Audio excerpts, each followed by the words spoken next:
What's up, everybody? Thanks as always for supporting the show. It would mean a lot to me if you would take a second to scroll down and hit that subscribe button to the Hoops Tonight YouTube channel, and then follow me on social media on TikTok, Instagram, and Twitter so you guys don't miss any of our content over the course of this season. All right, let's talk some basketball.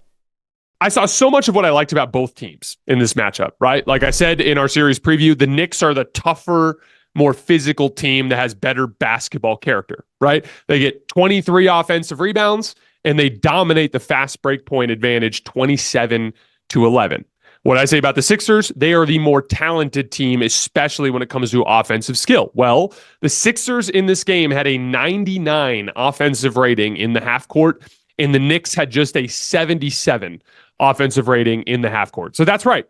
The Knicks lost the half court battle by over 22 points per 100 possessions, yet they won the game because they absolutely dominated on the margins. 26-8 in second chance points, 27-11 in fast break points. That's a 53-19 advantage. So like the reality is for the Sixers that they have to kind of remember here is like the toughness from the Knicks is not going away.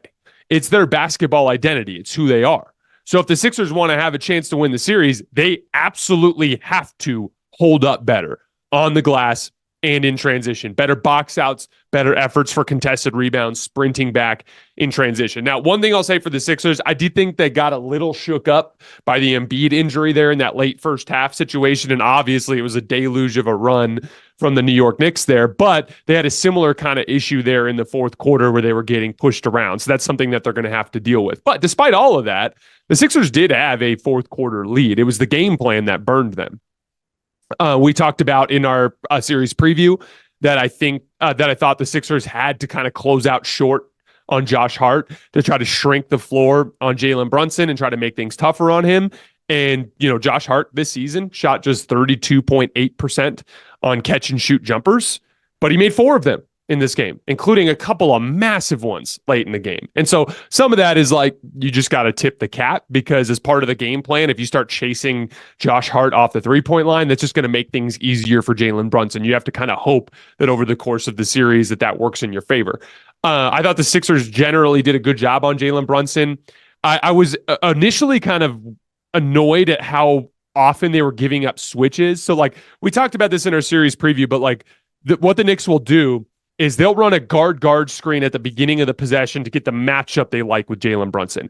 Then they will go run the ball screen, right? And so what they were doing in this game is they were bringing up Tyrese Maxey every single time and getting him switched on to Brunson, and then Brunson was going to work, which was irritating me just because I feel like there's I feel like you can get better screen navigation out of Kelly Oubre and Nick Batum.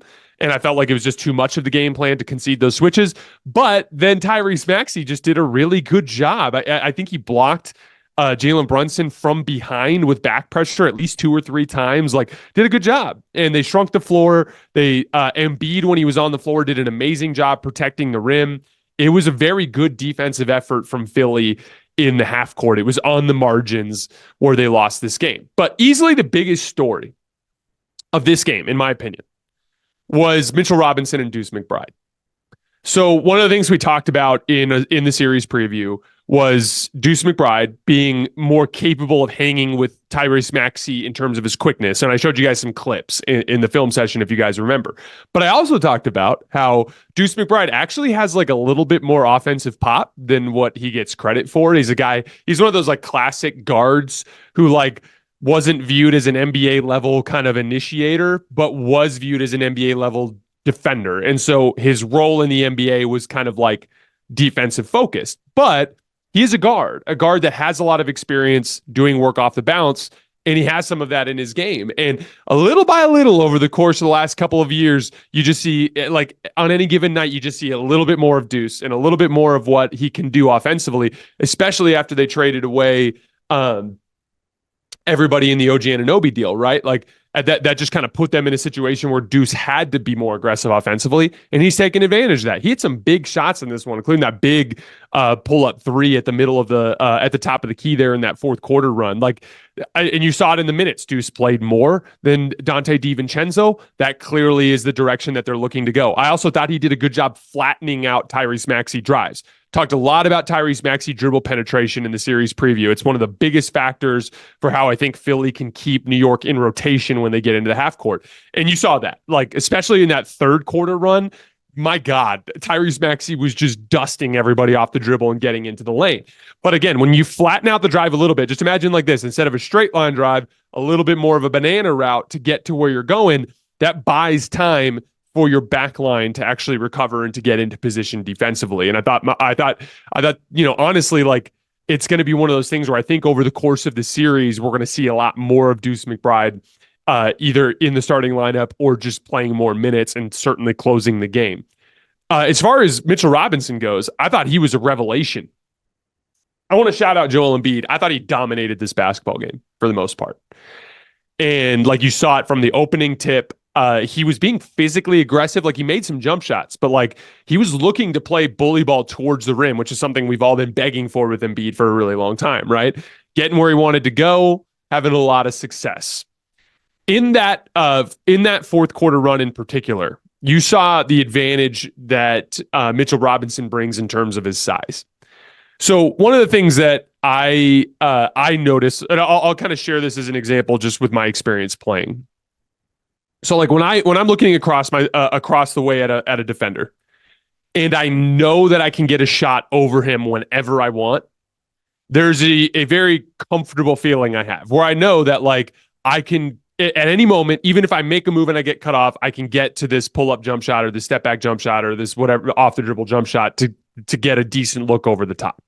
But whenever I do play against a really lanky wing, someone that can actually kind of like provide that contest to where I have to get separation to get to my pull-up jump shot, it changes everything about my approach offensively. Now I almost always have to call in a screening action, because why would I try to take an extremely difficult shot over a lanky contest when I can try to navigate him through a screen to try to get to a different spot on the floor? That gap there is about the length. If the length isn't there, I'm always comfortable because I know I can get over the top. If the length is there, it fundamentally changes the way you have to approach things offensively, right? Did you notice the difference in the Joel Embiid jumpers when Mitchell Robinson was on him in the second half? They weren't just misses, they were bad misses.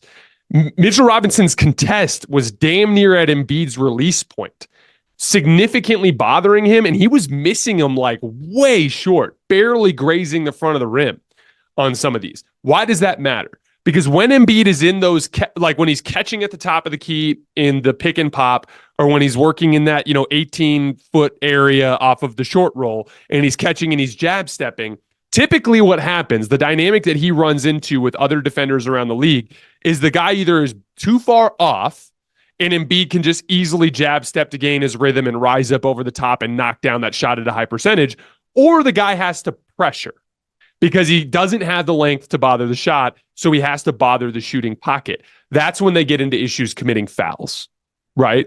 What gives Mitchell Robinson the advantage in this matchup is he can actually play off a little bit while also getting a great contest. He blocked Embiid on a three earlier in the game. I showed a clip in a film session a while back of a play of him blocking Damian Lillard in drop coverage once when he was sprinting back in transition. His reach when he gives a contest is freaking insane, and he can really cause problems there. And so now, Embiid is going to have to solve that. And he drew a foul on Mitchell Robinson late in the game on a rip through move when he just got really physically aggressive. But that's going to be his kind of like chess match that he's going to have to solve. Mitchell Robinson, and by the way, this is part of what it takes, reaching where you want to reach as a basketball player. It's not always going to be easy. Even the best players in the world, they have advantages over the vast majority of players in the league, but they end up running into a guy or a handful of guys that can kind of hang with them physically, and then it becomes more of a challenge. Think like LeBron James in his prime against Kawhi Leonard or Andre Iguodala, right? It's like these guys can really match up with LeBron athletically, which makes it so that he has to work a lot harder for his buckets. Right. We've even seen it with Jokic, with some of the bigger, stronger centers around the league, like Embiid, like Jusuf Nurkic. When there are guys that can kind of match Jokic in some of his size and strength, it just makes the game a little bit tougher, right? And so Embiid is running into a challenge here. Mitchell Robinson can kind of sort of hang with him physically. And so that's the advantage or that's the swing factor that he has to deal with, right? Deuce McBride can kind of hang with Tyrese Maxey's speed. Mitchell Robinson can kind of hang with Joel Embiid's size. So adjustments for Philly moving forward in the series. Philly has to match New York's toughness at some level. They can't keep letting Josh Hart run roughshod over them for every offensive rebound, and they have to make their box outs. They have to get back in transition, all of those details, right? But secondly, Joel Embiid has to find a way to solve the Mitchell Robinson problem. And again, like I said, I think what it's going to be is physical aggression and trying to get him into foul trouble. Because if he can get him off the floor with foul trouble, he's had a lot of success against Hartenstein in this particular game.